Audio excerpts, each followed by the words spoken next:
இல்லை பேக்கை போட்டு எங்கெல்லாம் பேசி தெரியுமா? Jatayu youth centre. அது எங்கே இருக்குன்னா கேரளாவில் இருக்குது.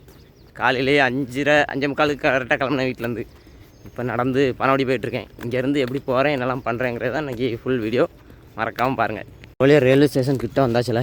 ஒரு வழியாக டிக்கெட் எடுத்துட்டேன். 85 ரூபா தான். இல்லை ஒரு வழியாக ட்ரெயின் வந்துட்டல. ரொம்ப லாங்கிலேருந்து வருது. தெரியுமான்னு தெரில. பக்கத்தில் வந்துட்டான். இப்போ போயிடலாம். இல்லை ட்ரெயின் வந்துட்டு இனி நம்ம போகிற வண்டி எடுத்து கரெக்டாக போய் சேர்ந்துடும். நார்மல் டவுன் கரெக்டாக வந்துருக்கும். குளித்துறையே இப்போ தான் வந்திருக்கு. காலையில் 8 மணிக்கு குளித்துறை வந்திருக்கு. இல்லை வியூனா வியூ அவ்வளோ செமையாக வேறு லெவலில் இந்த டேனிங்கில் இருந்துச்சுல. நான் எதிர்பார்க்கல இப்படிலாம் இருக்குமான்னு. இல்லை மழை வர மாதிரி இருக்குல்ல. மழை வந்துன்னா அவ்வளோதான், மொத்த கதையும் முடிஞ்சு போயிடும். என்ட்ரி கொடுத்தாங்க பாரு அப்படின்ட்டு இந்த ஒரு ட்ரெயின் வந்துச்சு. சரியான சவுண்டு மக்களே. வர்க்கலா சிவகிரி பக்கத்தில் வந்துட்டோம். என்ட்ரியை பாரு, சும்மா பச்சை பச்சைன்னு இருக்கானா, வேறு லெவலில் இருக்குது. அது என்னடா ஊர் இது, ட்ரெயின் அங்கிட்டு திரும்புது இங்கிட்டு திரும்புது, வளைஞ்சு நெளிஞ்சு தான் வந்துச்சு. என்ட்ரி வேறு லெவல்னால் வேறு லெவல். அப்புறம் நான் ரயில்வே ஸ்டேஷனை விட்டு வெளியே வந்து பஸ் ஸ்டாண்ட் எங்கே இருக்குன்னு தேடினேன். அது பக்கத்துலேயே தான் இருந்திருக்கு. இல்லை பாரிப்பள்ளின்னு ஒரு ஊரான். அங்கேருந்தா ஜடாயு யூத் சென்டருக்கு பஸ் இருக்கான். ஜடாயுக்கு பாரிப்பள்ளி. எனக்கு ஒரு ஊரும் ஒன்றும் தெரியாது. தெரியாமல் இவ்வளோ தூரம் வந்திருக்கேன். இப்போ போகிறேன், பார்ப்போம். 20 ரூபா டிக்கெட்டு. பாரிப்பள்ளி வந்து அங்கேருந்து அப்புறம் நம்ம ஜடயமங்கலம் போனோம் ஜடாயுவுக்கு. அதுக்கு 25 ரூபா டிக்கெட்டு. சரி போமேன்னு இங்கேருந்து கிளம்பி போனேன். வியூலாம் வேறு லெவலில் அழகாக க்ரீன் கலரில் இருந்துச்சு. அதுக்கப்புறம் பஸ் ஸ்டாண்டு வந்துட்டேன். பஸ் ஸ்டாண்டு வந்துட்டு இங்கேருந்து எப்படி போவேன்னா 2 கிலோமீட்டர் இருக்குது. நடக்கலாம், ஆட்டோவில் போகலாம். ஆட்டோவில் போக ஒரு ஆளுக்கு 60 ரூபா. ஓகேவா? ஹலே என்ட்ரன்ஸ் வந்துட்டல. கூட்டம் ஏகப்பட்ட கூட்டம் இருக்குது. மாலக்க தெரியாமல் வந்துட்டோம் போல, இவ்வளோ கூட்டமாக இருக்குது. Full crowd. மேலே போகிறதுக்கு தண்ணி பாட்டில் ஸ்நாக்ஸ் அந்த மாதிரி எதுவும் அலௌடு கிடையாது. அதனால் பேக்கை வச்சுட்டு டோக்கனை வாங்கிட்டு வந்துட்டேன். மொத்தம் 2 இது இருக்குது. ஒன்று நடந்து போகிறது, இன்னொன்று இந்த சைடு. நம்ம வந்து நடந்து போகிறது தான் சூஸ் பண்ணியிருக்கோம். படிக்கிட்டு எப்படி இருக்குன்னு பாரு, வேறு மாதிரி இருக்கா, சம்முன்னு இருப்பான். மொத்தத்தில் 831 படி என்னமோ நான் ஒரு அண்ணன் யூடியூப்பில் போட்டதை பார்த்தேன். எப்போ பரோட்டா இப்போ தான் நெஞ்சிலேருந்து இறங்குது. மத்தியானம் பரோட்டா லக்கேஜ் எல்லாம் அங்கேயே பிடிங்கி வச்சிட்டாங்க. வேறு எதுவும் அலௌடு கிடையாது. ரொம்பலாம் வந்தீங்கன்னா அழகாக இந்த மாதிரி பச்சை பச்சையாக இடம் பார்க்கலாம். எல்லா இடமும் க்ரீன் கலரில் தான் இருக்குது. கேரளாவே க்ரீன் கலர் தான் போல். அங்கே திரும்பினா மரம், இங்கே திரும்பினா மரம், எல்லாம் அப்படி க்ரீன் கலரில் அழகாக. வண்டியெல்லாம் இதில் உட்காந்து ஃபோட்டோ எடுக்கலாம்.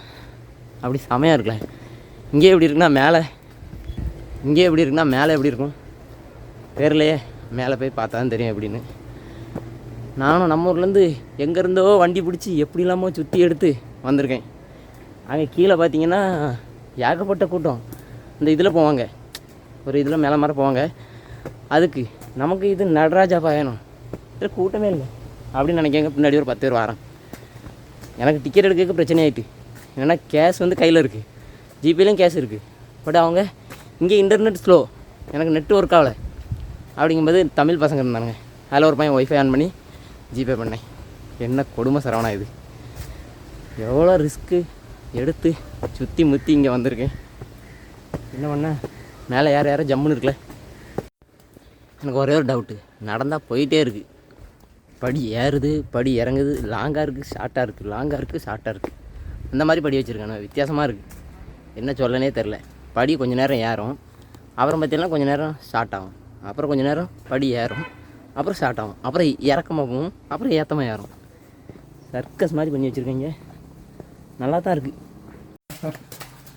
நான் சொன்ன மாதிரி நான் ஏறுதா, அடுத்தால கொஞ்சம் நேரத்தில் இறங்கும், அடுத்தால ஏறும். என்ன இருக்குது, இந்த பக்கம் ஒரு குகை இருக்குது. வித்தியாசமாக பண்ணி வச்சுருக்கானுப்பா. எல்லாமே வித்தியாசமாக இருக்குது. எனக்கு சார்ஜ் 40 தான் இருக்குது. இதை கற்று தான் நான் இங்கேருந்து அடுத்த இடத்துக்கு நான் வந்து போனோம். இங்கே பேர் குரங்கு, முயல், இப்படி நிறைய படம்லாம் வரைஞ்சி போட்டிருக்காத. நீங்கள் நடப்பியெல்லாம் கஷ்டப்பட்டு 831 படியும் இதை பார்த்துட்டே நடந்தீங்கன்னா உங்களுக்கு கொஞ்சம் ரெஸ்ட்டு கிடைக்குன்னு வரைஞ்சி போட்டிருக்காத. வேறு ஒன்றும் இல்லை. சொல்கிறேன், நான் ஓடி வந்தேன் கீழே இருந்து. இப்போ 400 சில்லரை படி தாண்டியிருக்கோம். எப்பா ஓடி வந்து எனக்கே இப்படி அழைக்கி.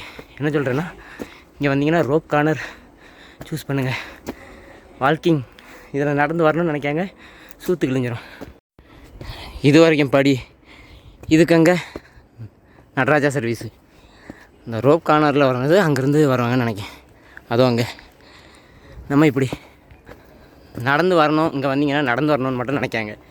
நான் நடந்து வந்தேன், கொஞ்சம் தூரம் ஓடி வந்தேன், வேத்து வடிதான், சுகமான காற்று, டிங்கு டிங்கு டிங்கு டிங்கு டிங்கு டிங்கு. ஃபுல் கேரளாவும் கவர் ஆகி கிடக்கு நினச்சியா, அப்படி தான் இருக்கான். அப்படி வந்து வந்து வந்து வந்து வந்து வந்து வந்து எப்படி இருக்கு, அதோட கண்ணை பாருங்க, வேற மாதிரி இருக்குது கண். இது ரெக்க, இதில் இருக்குது கண்.